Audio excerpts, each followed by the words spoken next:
Sarah, usually so private, detailed my biggest professional failure to her tennis group at the country club, laughing thinly while I stood just out of sight. My face burned, the ground feeling unstable beneath my feet. As I retreated to the parking lot, I heard her say, "He's just not the man I married anymore. Some men are meant to stay small." The house settled into its usual evening rhythm. Dinner was over, the dishes stacked in the machine. Sarah sat on the sofa, scrolling through her phone, while I watched the local news. We didn't always talk much after a long day. Sometimes that silence felt like its own language, a comfortable hum between us. I'd recount a frustrating client call or a minor win at the office. She'd mention her tennis game or a neighbor's new landscaping project. It was our way of running down the day, tying up the loose ends before sleep. Tonight there was less to say, but the quiet still felt familiar, not yet heavy. The next morning, the smell of coffee filled the kitchen. Sarah buttered a piece of toast, her movements precise. She looked up from her plate, her eyes, a shade of blue I knew better than my own reflection, catching mine. "John," she started, her voice a little too casual, "have you ever thought about open marriages?" The question hung in the air, thick and out of place like a misplaced piece of furniture. I nearly choked on my sip of coffee. I lowered the mug, my knuckles white on the porcelain. "Open marriages?" I repeated, the words feeling foreign and slightly absurd in my own mouth. "What on earth brought that up?" She shrugged, taking a careful bite of toast. "Just curious. My friend Kathy was talking about it. Apparently it's quite common in some circles." A cold knot tightened in my stomach. It wasn't just the words, it was the way she said them, the lack of a smile, the evenness of her tone. I looked at her, searching for the usual playful glint, but found only a strange neutrality. A first jolt of sadness, sharp and unexpected, pricked at my chest. I saw a hesitation in her eyes, a flicker of something she was holding back. It was a new look, unsettling and unfamiliar. She turned her gaze to the window, watching a robin peck at the lawn. The moment passed, or so it seemed. I finished my breakfast in silence, the taste of my coffee now flat. Later, as I gathered my briefcase, Sarah stood by the front door. We usually shared a quick kiss, a small, ingrained ritual that marked the beginning of each workday. Today, she just stood there, her hands clasped in front of her. Her eyes met mine briefly, then darted away. I hesitated, my hand hovering, but the moment stretched. The unkissed goodbye felt like a small crack appearing in a perfectly smooth pane of glass. It wasn't loud, but I knew it was there. I walked out to the car, the morning air feeling colder than usual. Sarah had always been, to me, perfection. Her hair, the color of corn silk, framed a face that seemed incapable of a bad angle. Even after 2 decades, I still sometimes caught myself staring, a quiet admiration blooming in my chest. She moved with a grace that was effortless. Whether she was crossing a room or simply stirring her tea, she had an elegance that had always drawn me, and everyone else, in. I remembered our first dance, her hand light in mine, her laugh a clear bell. It was that image, that feeling of her as something utterly complete and beautiful, that often calmed the everyday anxieties. I pulled into the office parking lot a little late but composed. The clock on the dashboard read 8:15. Brenda, my assistant, looked up from her computer as I walked in. She was already at her desk, a fresh cup of tea steaming beside her keyboard. "Morning, John," she said, her voice warm but discerning. She always noticed everything. "Rough commute?" "Something like that," I replied, forcing a smile that felt tight. I walked into my office, dropping my briefcase on the floor. My mind was still replaying Sarah's breakfast question, the unkissed goodbye. Focus felt like a distant luxury. I knew I wouldn't be able to properly engage with the afternoon's less urgent tasks. I leaned against the doorframe, looking at Brenda. "Could you reschedule my afternoon meetings, the less critical ones?" I asked. "Push them to tomorrow or next week. Clear the slate, if you can." Brenda raised an eyebrow slightly, a silent question in her steady gaze. She knew my schedule like the back of her hand. "Everything?" "Everything not absolutely essential," I clarified. "And then, I need you to do something else for me. Something urgent." I straightened up, my voice taking on a different edge. "I need to see Annie. Annie Peterson. Find her. Call her. Tell her I need to talk. Today. Brenda's surprise was clear. Her lips parted slightly, and she paused, her fingers hovering over her keyboard. She knew Annie Peterson. Everyone who knew me knew Annie. Annie Peterson. She had been my steadfast shadow, my unwavering companion since third grade, when she sat next to me in Mrs. Henderson's class and quietly corrected my spelling of Mississippi. From then on, she was my study partner, my confidant, the keeper of my most embarrassing childhood secrets and my most ambitious teenage dreams. We had navigated elementary school, middle school, and high school side by side. Annie taught me about loyalty. She showed me what it meant to have an unconditional love that wasn't romantic, but was deeper, more enduring. It was a bond forged in shared experiences, in the quiet understanding that only two people who had grown up together, brick by brick, could truly possess. She was the one who knew my fears before I spoke them, who celebrated my smallest victories with genuine joy. High school was a blur of textbooks and late-night study sessions at the local diner. We drove each other relentlessly, pushing for better grades, higher scores, sharper insights. While other kids dated and broke up, falling in and out of fleeting romances, Annie and I remained in our own orbit. We were a unit, secure in our shared ambitions, protected from the typical teenage drama by our singular focus and our mutual unspoken agreement to simply be each other's constant. I knew Annie's truth, the one she never spoke aloud about not being interested in men. It was a quiet understanding between us, a protective secret we both carried. It never needed to be articulated. Her disinterest was simply a facet of her being, and it was as normal and accepted to me as the color of her eyes. We didn't need words for everything. I remembered the day she left for college, a different university from mine, 1,000 miles away. We stood in her driveway, the autumn air crisp, the car packed. She hugged me tight, then pulled back, looking into my eyes. She leaned in, not for a quick peck, but a soft, lingering kiss on my lips. It wasn't a romantic kiss, not in the way Sarah's kisses were. It was something else entirely. A profound farewell, a promise, an affirmation of a unique connection that transcended definition. It sealed something between us, an unbreakable cord stretching across the distance. Sleep became a distant shore. Each night I lay awake, the silence of the bedroom amplifying the replay of Sarah's words. Open marriages. The phrase echoed, disorienting and sharp. I tried to find a logical explanation. Maybe she'd read an article, or Kathy had simply mentioned it in passing. Maybe it was just idle curiosity, a topic for suburban gossip. But the coldness in her eyes, the way she'd avoided my gaze, gnawed at me. My mind raced, trying to fit this new piece into the comfortable puzzle of our life, and failing. The alarm clock would eventually jar me awake, still tired, a dull ache behind my eyes. The subtle shifts began to accumulate, small, almost imperceptible at first. Sarah's phone, once an occasional distraction, was now a constant companion. She took it to the kitchen, to the bathroom, even to bed, often turning the screen away from me. Her errands, once predictable, became less so. A quick trip to the grocery store sometimes stretched to 2 hours. Traffic was terrible, she'd say, or I ran into Kathy, we got talking. Her explanations were plausible, but the pattern was new, and there was a new scent, a perfume I didn't recognize, lighter than her usual floral, more musky. It lingered in the air after she left a room, a faint, unfamiliar note. Sometimes I'd catch her staring out the window, her gaze distant, lost in thought.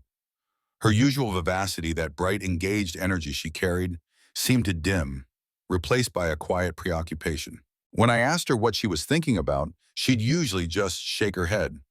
Oh, nothing, just the kids or what to make for dinner. Her replies were practiced, a polite dismissal.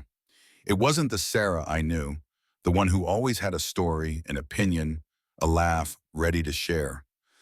Our children, 10-year-old Lily and 7-year-old Ethan, remained oblivious. Their world was still centered on school, play dates, and weekend adventures. Their joy, their innocent questions, their unwavering belief in the stability of their home was a stark contrast to the growing tension I felt simmering beneath the surface. They'd run through the house, their laughter echoing while Sarah and I moved around each other, careful, almost strangers in our own home. Their innocence was a fragile shield, and I found myself instinctively trying to protect it, to maintain the facade of normalcy.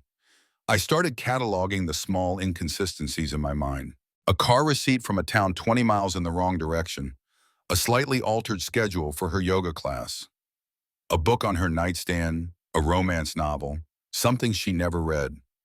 Each item was minor on its own, easily explained away, but together they formed a mosaic of disconnected pieces that refused to align with the familiar picture. My mind spun, trying to find a benign interpretation for each, but the uneasiness only grew. A few days later, Brenda and I sat across from each other, our working lunch spread between us. I pushed around the greens in my salad, my appetite gone. Brenda, always astute, noticed my pensive mood. "You've been quiet all week, John," she said, her voice soft. "Anything I can do?" I managed a weak smile. Just a lot on my mind. I wasn't ready to confide in her. Not yet. But her quiet support, her steady gaze was a small comfort. Later that afternoon, my phone buzzed. It was Annie. "John," her voice was clear, crisp, and instantly familiar. "Brenda said it was urgent. You all right?" "Annie," I breathed, relief washing over me. "Can we meet somewhere quiet? I really need to talk." "Of course," she said without hesitation. "How about the old coffee shop downtown? The one with the quiet booths in the back. 45 minutes? Perfect." 45 minutes later, I slid into the worn leather booth opposite Annie. She looked exactly the same, her dark hair pulled back in a practical ponytail, her eyes sharp and intelligent. She ordered a black coffee, no fuss. "All right, John," she began, cutting straight to it. "What's going on? You sound distressed." And Brenda said urgent, which coming from her means you're practically on fire. I took a deep breath, the smell of roasted coffee beans filling my lungs. "Something's off, Annie," I started, the words coming out in a rush. "With Sarah. I can't put my finger on it, but I feel it. She's acting strange, asking strange questions. I feel like she's hiding something." I recounted the breakfast conversation, the unkissed goodbyes, the little inconsistencies I'd observed. Annie listened, her gaze steady, occasionally nodding. She didn't interrupt, just absorbed. "Strange questions about what?" She pressed gently when I paused. "What kind of strange?" "About open marriages," I confessed, the words still tasting bitter. Out of nowhere. Annie's expression didn't change, but I saw a flicker of something in her eyes, a deeper understanding. "And you think she's hiding something because of that?" "I don't know, Hen," I admitted, my voice dropping to a near whisper. "My gut just, it feels wrong. I can't shake it. I'm afraid, Annie. I'm afraid I'm afraid there's someone else." I couldn't bring myself to say affair. The word felt too raw, too concrete, too real. But Annie didn't need me to. Her eyes held my gaze, and I knew she understood the underlying implication. The unspoken fear hung between us. She leaned forward slightly, her voice low. "John, listen to me. Don't confront her yet. Not without more. Observe. Watch. Don't let her know you're watching. Gather your thoughts and protect yourself emotionally, practically. Don't let this unravel you before you even know what this is." Her words were calm, practical, anchoring me slightly in the swirling current of my anxiety. As I left the coffee shop, Annie's words echoing in my ears, I felt the comfortable thread of my life starting to unravel. The knot in my stomach tightened. I was carrying a heavy secret burden now, my own suspicion. I couldn't confront Sarah without proof, not yet, but I also couldn't ignore the creeping dread that was beginning to define my days. The silence in my car on the way home was deafening, filled with unspoken fears and the chilling weight of what I might soon discover. The house was dark, the only sound the quiet hum of the refrigerator. It was well past midnight. Sarah was still not home. She had called around 7, her voice a little too bright, a little too hurried. "Kathy needs me, John. Her sister-in-law had an emergency and she needs help with the kids." I told her I'd stay as long as I could. The flimsy excuse stretched thin, transparent in its casual delivery. My patience, already frayed, pulled tighter. I tried to read, but the words blurred on the page. Every creak of the house, every rustle of leaves outside, made me jump, anticipating her return. The hours dragged, each minute a tiny torment. Sleep was impossible. I got up, restless, wandering through the silent house. In the kitchen, I noticed a crumpled receipt peeking out from beneath a stack of junk mail on the counter. It was from a florist, dated today, for a dozen long-stemmed red roses. My heart gave a violent thump. Red roses, for whom? Sarah hadn't received any. My eyes scanned the counter again. Near her car keys, her phone lay face down. I picked it up, my fingers trembling. The screen lit up. Screen. A notification glowed at the top. A new message. From Mark. The text read, "Thinking of you, still replaying our night. Can't wait for Thursday." My breath hitched. Mark. Mark Davies from our golf club. A friend of a friend. His wife Emily played tennis with Sarah. The world tilted, then spun. The image of Sarah, perfection, shattered into a million sharp pieces. It wasn't just a suspicion anymore. It was solid, undeniable, a brutal truth staring me in the face. The crushing blow hit me with a physical force, knocking the air out of my lungs. My knees felt weak. I sat at the kitchen table, the cold, smooth surface pressing against my forearms. The house was silent, but now the silence felt profoundly different. It was an isolating, echoing void. The betrayal settled over me, heavy and suffocating. The air grew colder, even though the thermostat was set at its usual comfortable temperature. I just sat there, the receipt and the phone still in my hands, waiting. Every minute that ticked by was a testament to her deception, a fresh wound. Sometime after 2, I heard the faint crunch of tires on the driveway. The car door opened and closed. Footsteps on the porch. The lock turned. Sarah walked in, her purse slung over her shoulder. She stopped short, seeing me in the dim kitchen light. Her smile, which she'd probably practiced in the car, faltered. A mix of guilt and forced casualness flickered across her face. "John," she said, her voice a little breathless, "what are you doing up? Kathy really needed me. It was a long night." I stood up slowly, the receipt still clutched in my hand. My voice felt numb, flat, but a tremor of suppressed rage ran beneath each word. "Kathy?" I asked, pushing the receipt across the table towards her. "Or Mark?" Her eyes darted from my face to the receipt, then to the phone I now held up, the screen still showing his text. Her face drained of color.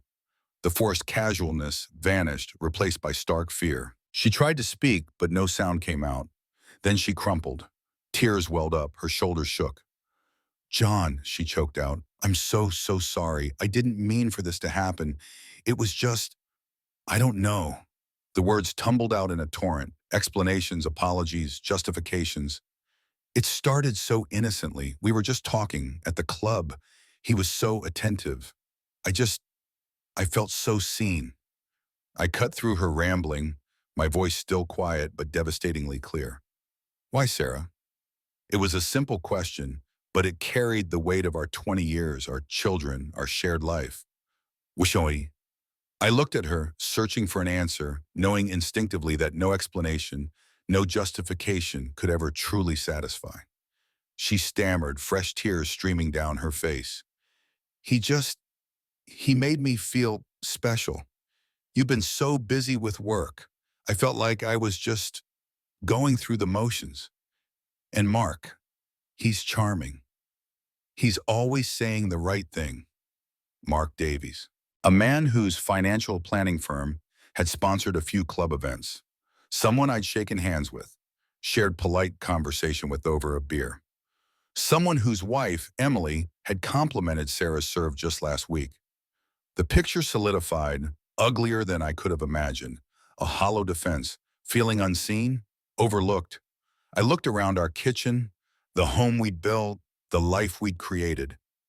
How could she reconcile that with a fleeting sense of being seen by a man she barely knew? A man who had no claim on her life, our life.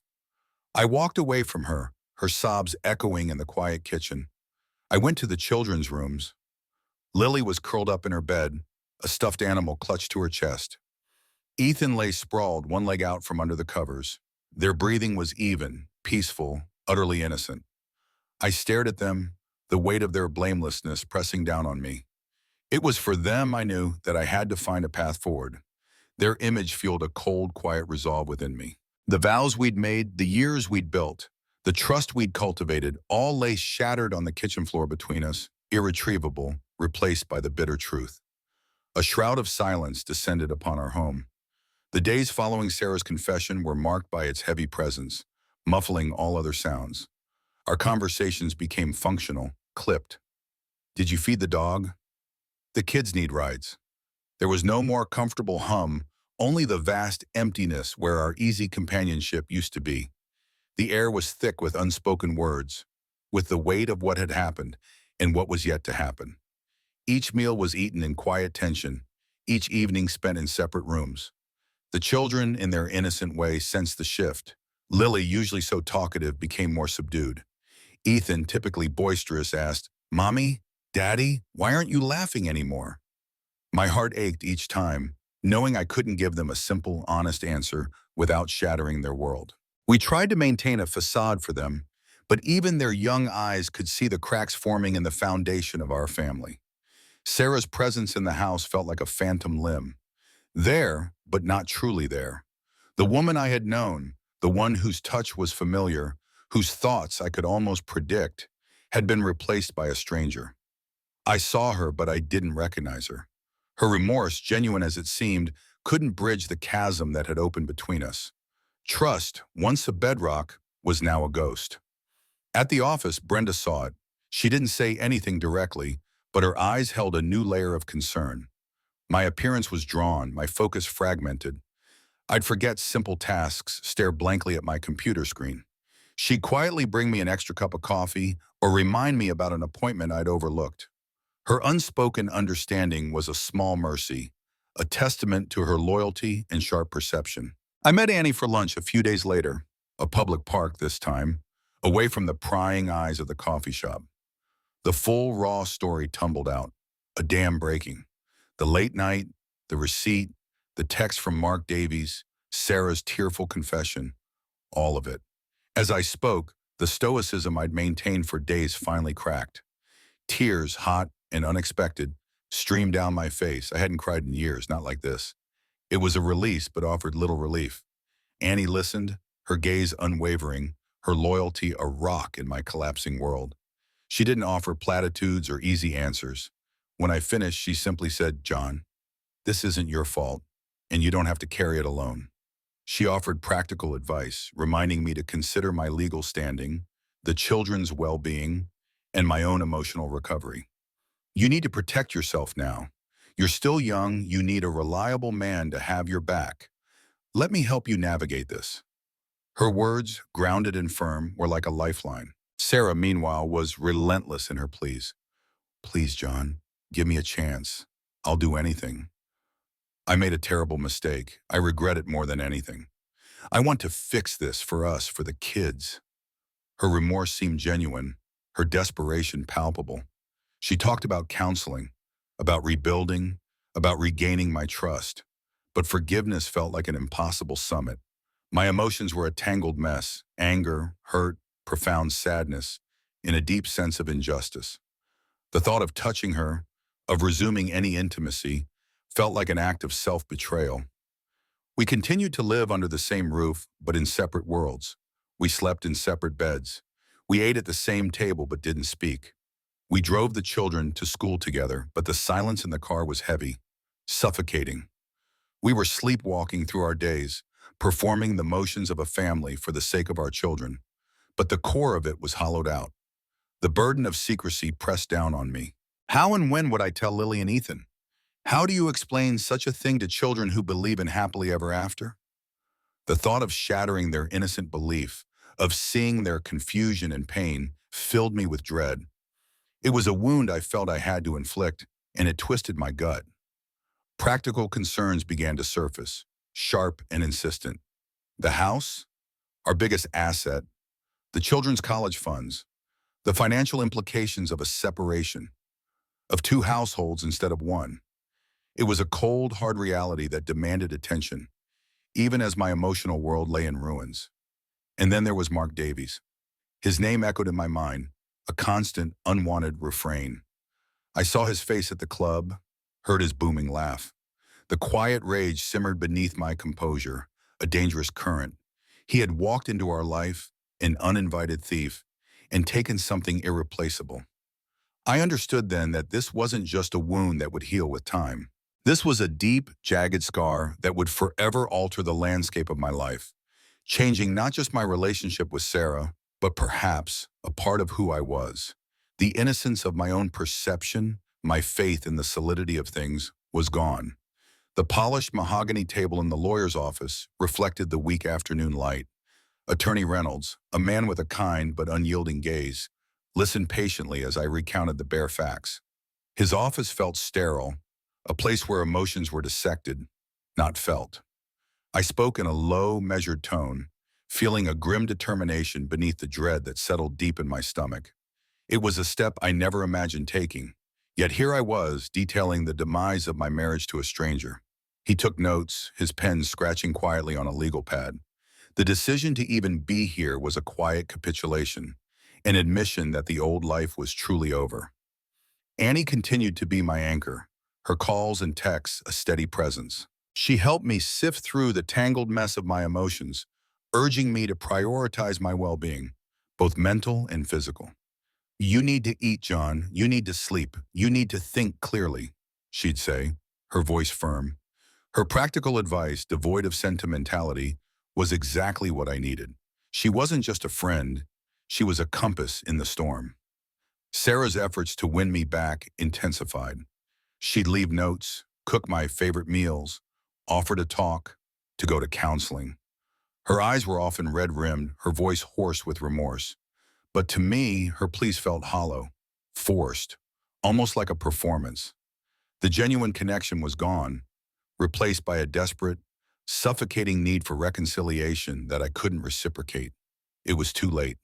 The wound was too deep. "What do you want, John?" Annie pressed during one of our calls. "Beyond the hurt, beyond the anger. What does your future look like? What do you want for yourself? For the kids?" Her question cut through the immediate pain, forcing me to look ahead, to articulate a desire for something beyond mere survival. It was a difficult question, because I hadn't truly allowed myself to consider a future that didn't include Sarah as my wife. I still grappled with Sarah's explanations for the affair. I felt unseen. "You were so busy." I tried to understand without excusing her actions. I searched my memories trying to find the moments where I had truly failed her, where I had perhaps become complacent. It was a painful exercise, looking for my own culpability, but I knew I needed to, if only to understand the depth of her disillusionment. But even if I found failures, they didn't justify her betrayal. Discussions with Annie inevitably circled back to the children. How to tell them, how to minimize the impact. We talked about co-parenting, about shared custody, about maintaining as much stability as possible in a rapidly destabilizing world. The thought of their pain was a constant ache, a heavy weight that superseded my own. I considered confronting Mark Davies. I imagined the scenario with cold clarity, walking into his office or finding him at the golf club, my voice steady, my eyes hard. I pictured the satisfaction of seeing him squirm, of delivering a cutting remark that would hit him as hard as his actions had hit me. But Annie's voice of caution echoed in my mind. "John, what good will it do? Will it make you feel better in the long run? Or will it just add more fuel to the fire, create more drama, perhaps even damage your standing? Think about the kids." Her words, as always, were sensible, pulling me back from the precipice of impulsive, aggressive action. The weight of the options before me felt immense. Stay in a broken marriage for the sake of the kids, perpetuating a hollow existence, or leave, shattering their world but potentially finding a path to my own peace, fight for what I believed was mine, or surrender to the inevitable. Each choice felt like a heavy stone I had to lift. Slowly, the initial numbness began to recede, giving way to a simmering anger. It wasn't the explosive rage of the first night, but a colder, deeper resentment. I wanted Sarah to feel it, to truly comprehend the depth of the pain she had inflicted. I wanted justice, not just legally, but emotionally. Even our happy memories together were now contaminated. The vacations, the milestones, the quiet evenings, they were all viewed through the bitter lens of her betrayal. I questioned everything, wondered if her smiles then had been as genuine as I thought, if her love had ever been as unwavering as mine.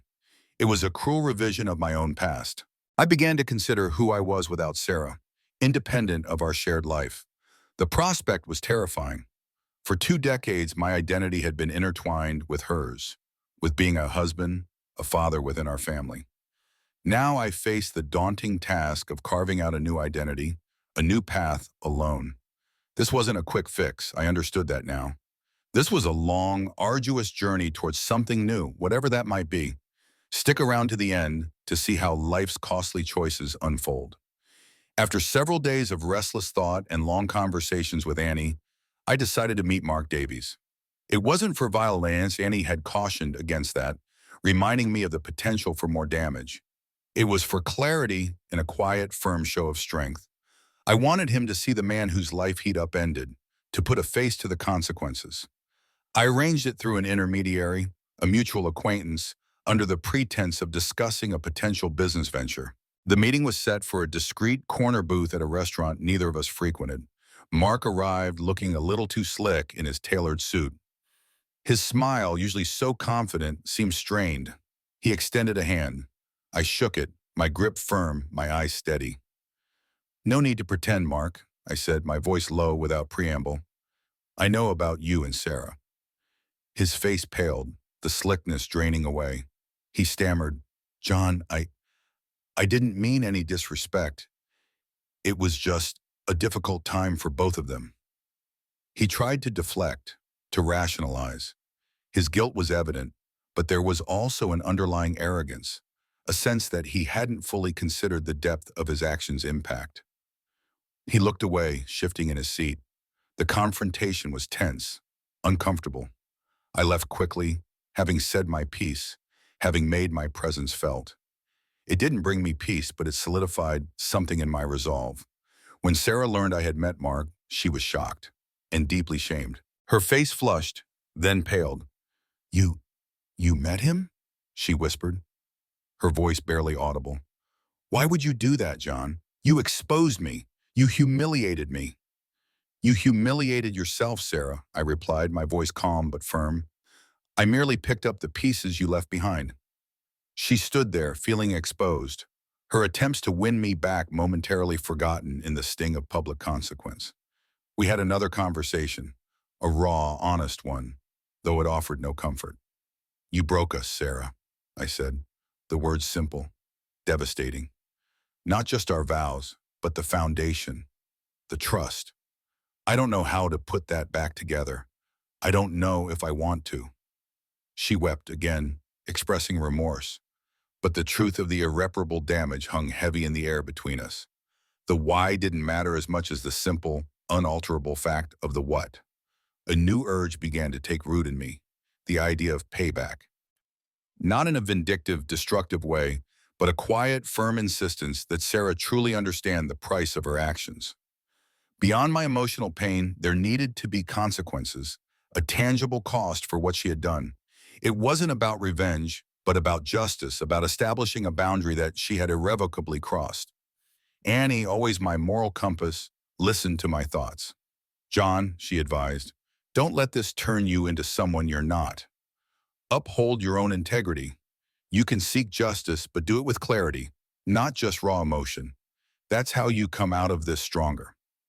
Her words resonated, reminding me to act with purpose, not just anger. With Attorney Reynolds' guidance, I began to assert my rights regarding finances, assets, and the children's future well-being. We started documenting everything. The house, once our shared sanctuary, became a place of division.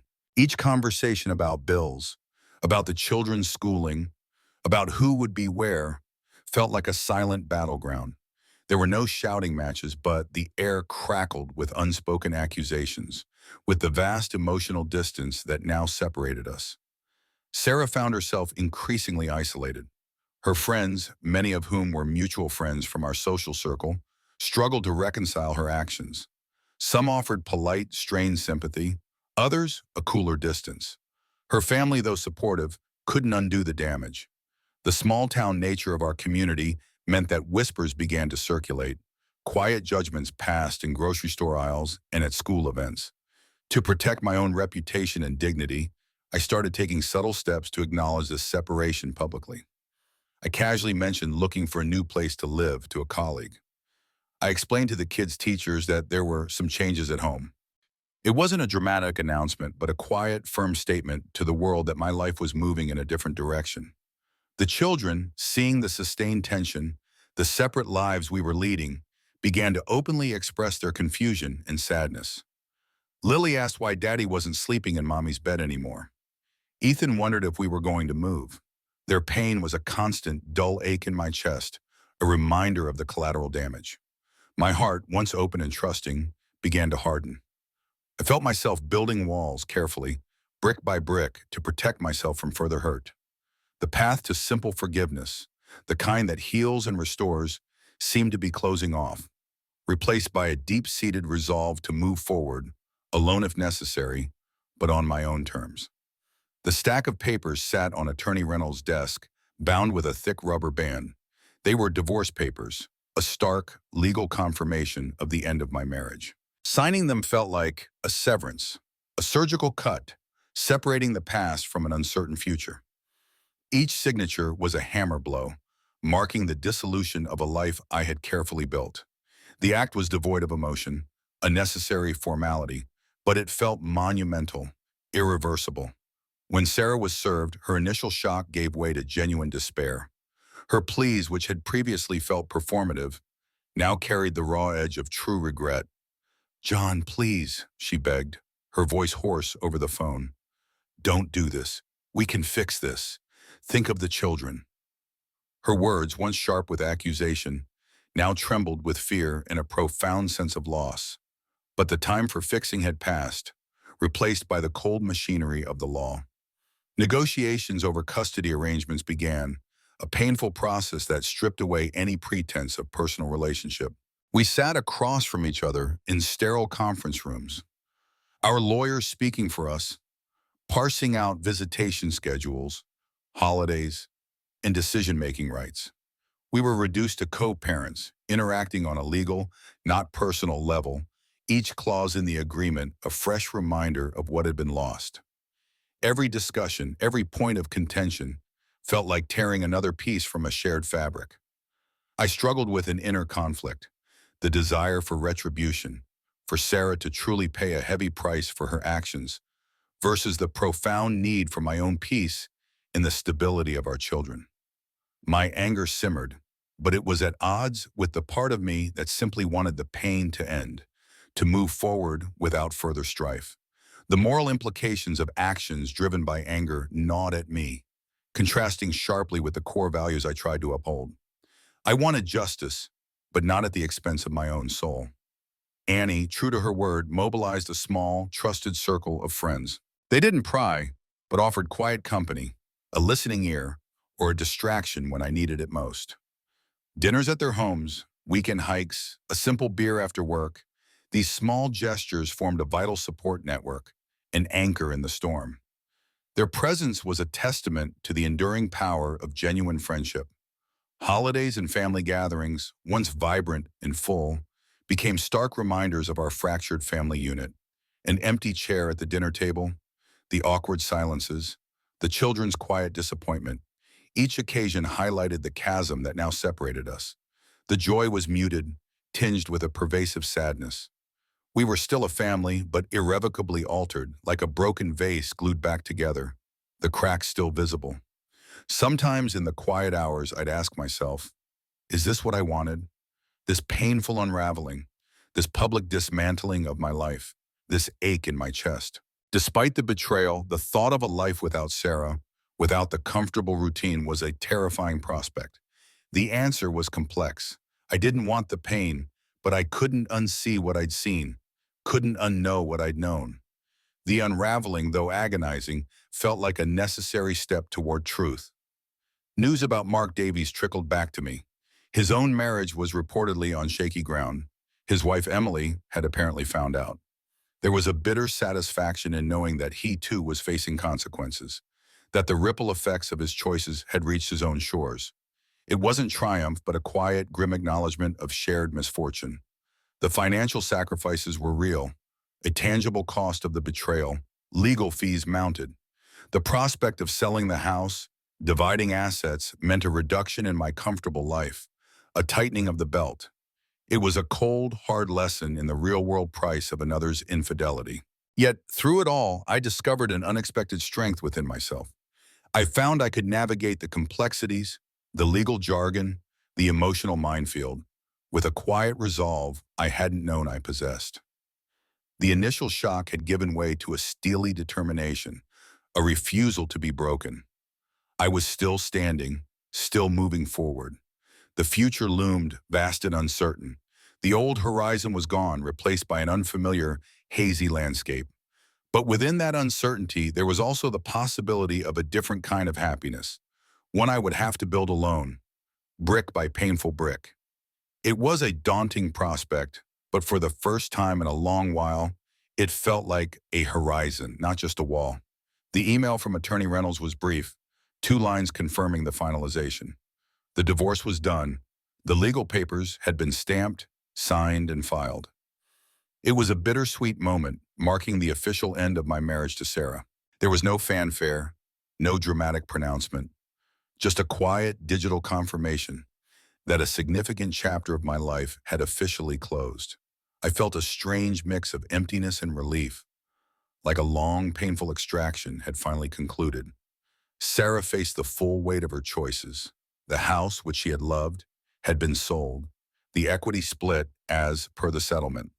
She moved into a smaller apartment on the other side of town. Her social standing, once secure within our community, was diminished. Some friends distanced themselves, while others offered only superficial pleasantries. Her relationships with her own family were strained, marked by a quiet disapproval she couldn't escape. Her attempts to reconnect with Mark Davies reportedly fizzled, leaving her truly alone in the aftermath. The price of her actions, as I had envisioned, was now a tangible reality for her. Mark Davies, the other person, also faced his own fallout. Word around the golf club, and subsequently in the broader community, was that his business had taken a hit. Clients, many of whom were friends of mine or people who had witnessed the public spectacle, had quietly moved their accounts elsewhere. His wife, Emily, had initiated her own divorce proceedings, and he was seen less and less at the club, his public persona tarnished. There was a grim satisfaction in this news, not a joyous triumph, but a cold acknowledgement that consequences reached everyone involved. Through the divorce settlement, I had ensured Sarah experienced a fair but firm consequence. I didn't seek to ruin her, but I also didn't let her off easy. The terms were equitable, reflecting the division of assets and responsibilities, but they certainly required her to adjust to a significantly different lifestyle than the one she had enjoyed for 2 decades.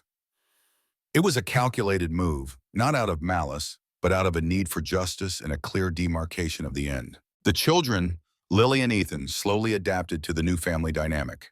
They had their own rooms at my new, smaller house and at Sarah's apartment. It wasn't easy. There were tears, questions about why can't we all be together anymore, and moments of quiet sadness. But children are resilient. They learned to navigate 2 homes, 2 sets of rules, and 2 parents who now maintained a formal, distant politeness when they interacted, mostly around pickups and drop-offs.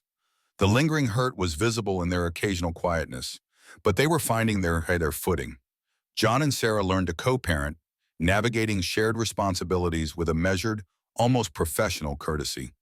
There were no longer any arguments, no emotional outbursts, just logistical discussions about schedules, school events, and medical appointments. It was a strange, dispassionate dance between 2 people who had once shared everything, now bound only by their children. I realized that while I had achieved a form of justice, seeing Sarah face consequences and Mark suffer his own fallout, it didn't fill the void in my heart. The emptiness was still there, a testament to the fact that loss, no matter how justified, still left a space. Revenge, I learned, was a poor substitute for happiness. I focused on rebuilding my life. Work became a welcome distraction, allowing me to channel my energy into something productive. I spent more intentional time with my children, making sure they felt loved and secure. I reconnected with old hobbies, reading, long runs in the morning, tinkering with classic cars in my garage. Slowly, painstakingly, I began piecing together a new routine, a new existence. Annie remained a constant, a source of unwavering support and quiet companionship. She was there for the good days and the bad, a testament to a friendship that had weathered the storm. Her presence was a steady anchor, reminding me of the good that still existed in my life. The gaze of the town still lingered. I felt the lingering judgment and pity from others, the whispers that followed me, but I learned to carry it with dignity. Their opinions mattered less than my own truth, my own journey towards healing. My new home, while smaller, became a different kind of sanctuary. It was quiet, no longer filled with the shared dreams and the ghosts of a broken marriage. It was a space for my children and me, a place to build new memories, resilient in its simplicity. The pain of the betrayal remained, a dull ache that surfaced occasionally, like an old injury. It was a scar, a permanent part of my landscape, but no longer a debilitating wound. It had ceased to define me. Slowly, I began to find moments of genuine peace and even joy. A quiet morning with coffee, watching the sunrise, the laughter of my children, a long, satisfying run. I was learning to live again, rediscovering myself after the storm, finding a new, quiet strength in the aftermath. Years later, the sharp edges of the past had softened, blurred by the relentless march of time. My life had settled into a new stable rhythm, quieter and less complicated than before. The smaller house felt like home, filled with the echoes of my children's laughter and the comfortable silence of my own company. The garden I'd started bloomed each spring, a testament to growth and patience. Lily was in college now, studying nursing, her thoughtfulness and quiet strength evident in everything she did. Ethan was a junior in high school, focused on baseball, his energy and clear-eyed optimism a constant source of pride. They were well-adjusted, good kids, carrying the quiet lessons of their parents' struggles without being defined by them. We talked openly about life, about difficult choices, and about the importance of integrity, without ever needing to explicitly revisit the painful specifics of their parents' divorce. Sarah had also moved on. She still lived in the apartment across town and worked at the local library. I'd hear snippets of news through mutual acquaintances. She was doing well, living a quieter life, perhaps with a quiet acceptance of her past choices. There was no bitterness in the news, just a distant observation. Our paths rarely crossed now. One Tuesday, however, at the grocery store, I rounded an aisle and there she was, standing by the produce section, examining a head of lettuce. She looked older, of course, a few more lines around her eyes, but her hair was still that familiar shade of corn silk. Our eyes met. There was no shock, no lingering animosity, just a flicker of recognition. "John," she said, her voice soft. "Sarah," I replied, a slight nod. "How are the kids?" she asked, a polite, distant concern. "They're good. Lily's enjoying her classes. Ethan's pitching well." "That's nice," she said. We stood there for a moment, two strangers connected by a shared, broken history. "Well," she offered, "I should get going." "You too," I said. It was a brief, civil exchange, devoid of any of the past intensity, a testament to how far we had both come. Later, pushing my cart down another aisle, I reflected on the choices made, the pain endured, and the person I had become through it all. I was different now, forged in the crucible of betrayal and loss, but also in the quiet strength of rebuilding. The man I was before no longer existed, and that, I realized, was not necessarily a bad thing. Annie remained my closest friend. Our bond had only strengthened through the years, a testament to shared history and unwavering trust. We still met for coffee, still called each other to discuss life's small victories and inevitable setbacks. She was family in a way that transcended blood, a steadfast presence that had seen me through my darkest hours and into a new light. I often considered the meaning of forgiveness, not for Sarah, perhaps, for what she had done. That felt less important now, but for myself to truly release the lingering anger, the resentment that had once threatened to consume me. It wasn't about excusing her actions, but about freeing myself from the burden of holding on to the hurt. It was a slow, quiet process, a choice made daily to let go of the emotional chains. I understood now the fragility of relationships, how easily trust could shatter, and the profound, lasting impact of betrayal. But I also understood the immense capacity for human resilience, the ability to pick up the pieces, to mend, and to build anew. Life was a precarious balance, but it was also full of unexpected strength. I found a quiet contentment in my life now. Simple joys, a perfectly grilled steak, the smell of rain on hot pavement, a good book, the easy laughter of my children. These moments, unburdened by past expectations, were enough. I had learned to appreciate the small, tangible blessings, the everyday mercies. The unchanging Midwestern landscape served as a backdrop to my journey, mirroring the steady, enduring spirit I had cultivated. The rolling fields, the clear, wide skies, the predictable turning of the seasons. They were a constant, a reminder that life, despite its turbulence, continued its steady course. I moved forward, not forgetting the past, but no longer defined by it. The scar was still there, a part of my story, but it no longer dictated my present or my future. It was a reminder of where I had been, not where I was going. Through it all, I gained a deeper understanding of love, not just the romantic kind, but the enduring love of family and friends, the loyalty that anchors you. I understood the complex, sometimes contradictory nature of human hearts, capable of both immense love and profound betrayal. I learned that some truths remain unspoken, carried quietly, deeply, but I had found a way to live with them, and most importantly, with myself.